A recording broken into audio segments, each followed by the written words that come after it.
My daughter turned 18 and left home 2 days later. I thought I had done everything as best I could. She always struggled with following rules, structure, plans. There had been many struggles over the years. Major ones, big things that might have broken other people, but not us. In the fall, she was focused. She wanted to be an art teacher. She applied to schools. She got accepted to her top choice. I think things are going great. Her older brother got his associates during high school and started his third year of college at his chosen school this year.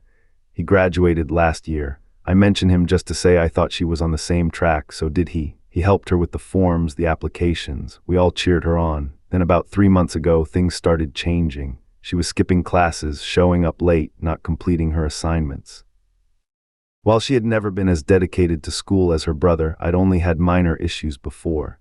She always performed well enough so she could continue participating in her extracurricular activities, which she dropped one by one. She started hedging on college. She wouldn't complete the paperwork. She started talking about a gap year.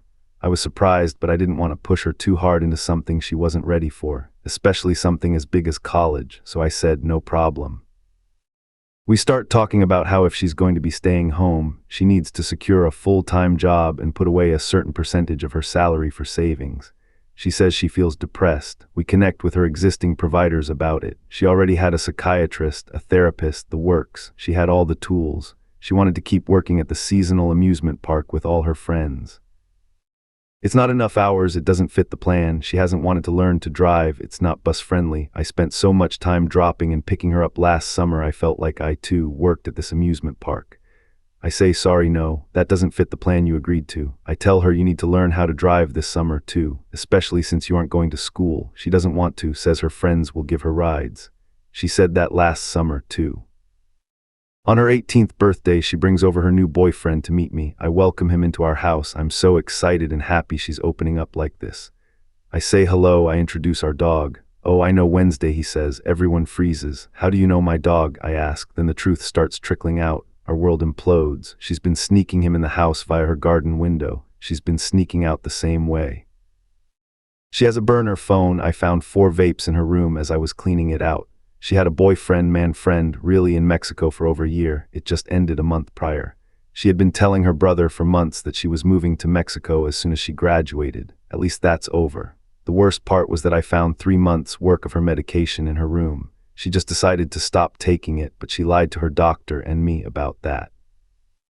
She's gone to school and told them I kicked her out. She's living in a homeless shelter. She came to get some things and she was so cold I didn't really recognize her. No acknowledgement of what her actions did to anyone else. She wanted to take her stuff and leave without any conversation. It didn't really go well in the end. She took her stuff and left mad. I did give her the cell phone we pay for. The only requirement was she had to leave the location on. She went to prom on Saturday. She was back at the homeless shelter by curfew, something impossible at home. But then the phone didn't move for 2 days. She can't stay at the shelter during the day. She's supposed to be at school today. All of a sudden, no one knows who I am. No one can help me. She's 18. She's an adult now. She turned 18 and she just left. I never thought I would be one of those moms. I wasn't strict. I didn't yell. I wasn't perfect. But I loved her so much. I supported her so much. I took her anywhere she asked. I got her little treats. I went to the plays, the recitals. I volunteered in the classroom. Teachers knew my name. I thought we had it pretty good, but she was a whole other person I knew nothing about. I see her making the same kind of mistakes I made at her age, and I can't stop her. I can only sit back and watch. I didn't experience this with my oldest. His birthday came and went, and nothing really changed. He left for college and told me that he knew everything I ever did was for his best interest, and he told me he was sorry he fought me sometimes, because now he can see that all I ever wanted was for him to be successful and happy. He told me how much he loved and appreciated me, especially since their dad hasn't been around since they were babies. I didn't stop being his mother overnight, not like it feels like I stopped being hers. She even took me off school notifications. So I don't know now when she skips class whether she went. My dad is flying in for her graduation. Her graduation dinner has been planned for months. I don't even know if we'll be invited to see it. I don't know if the dinner will even happen. I don't even know if I want to go. I feel like my world just fell apart. My youngest is 12 and watching with bated breath. I see her tiptoeing around me, trying to not make me cry. Trying to be so helpful, so loving, so I don't miss her sister quite so much. But we all do. I miss the family I thought we had, the version of myself I believed in, and most of all, I miss my daughter. I miss the girl I thought she was, and I wonder if that girl ever even existed. No one told me this could happen, so I'm telling you. Editor's note, OOP made lots of responses. I'm listing more significant details OOP provided that were not in the original post. Relevant comments. Commenter 1. You mentioned that she left her medication behind and she hadn't taken it in 3 months. What medicine and what diagnosis has she received? OOP. I was trying to avoid giving too much of her personal information because stuff like her diagnosis medication isn't really my info to share. Commenter 2, TBH, it sounds like maybe inside she never wanted all those things and did them to make you happy. Now she doesn't have to and she doesn't know what to do because she was never allowed to be her own person and figure it out. The whole college track perfect life isn't for everyone. OOP, she always said she did, but maybe you're right, maybe she really didn't. I wasn't trying to force her into anything she wasn't ready for though. I told her she never had to go to school at all.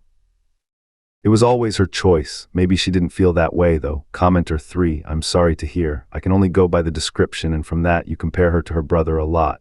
Each child is entirely different and saying you got her little things kinda reminds me of my mother. She gave me things she liked and wanted and totally failed to listen and to give me what I wanted or needed.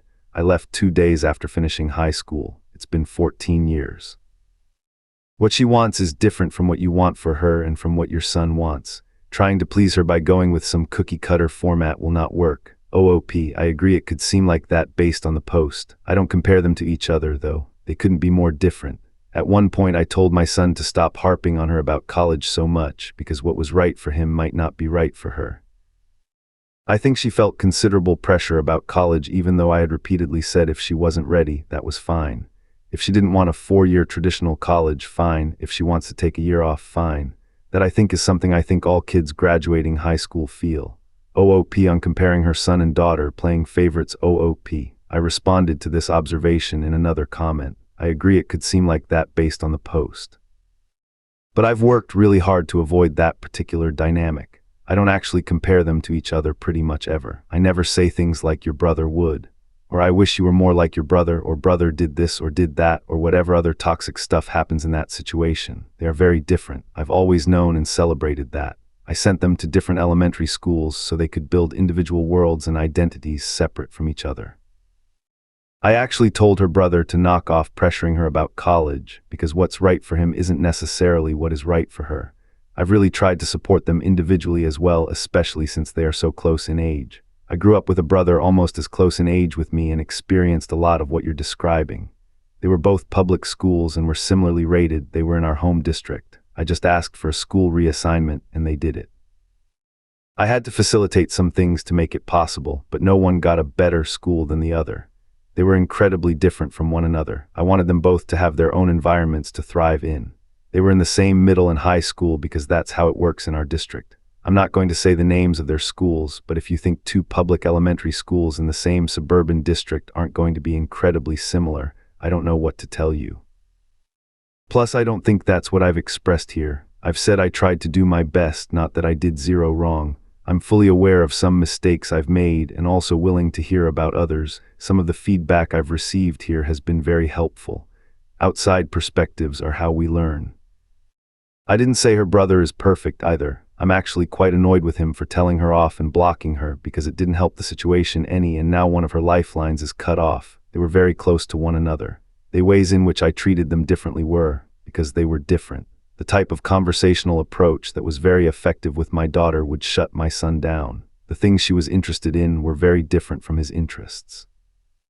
Their strengths had some overlap, but there were some areas where one outshined the other and vice versa. That's just parenting. You can't treat all your kids exactly the same. Commenter 4, I'd like to hear the daughter's side of the story. OOP, honestly, me too. She denied not taking her medication when I had the full bottles in my hand. She denied the vapes as I held them. She denied the burner phones as I held a broken one that I again found in her room. I want to hear the story she is telling herself because then maybe I could understand and find a way to reach her. I would give anything to know what she is thinking. Commenter 5, yeah, it sounds like you are leaving out some major chunks of her story. You sound like my estranged father, clueless and always the victim. OOP, I don't know. I left out some personal things about her I didn't want to share because they're her things to tell, not mine. They don't really make any of this make sense, though. Maybe I am clueless, it's very possible. I have asked everyone around me that knew us. No one understands it, but there is always the possibility that I'm not understanding something fundamental about her. Downvoted commenter. Yeah, you sound like most parents when their kids had enough of your shit. Of course you don't know, and I'm sure that's a major reason she's running as fast as she can from you, because you won't ever know. Drop your verdict in the comments. Wait, what?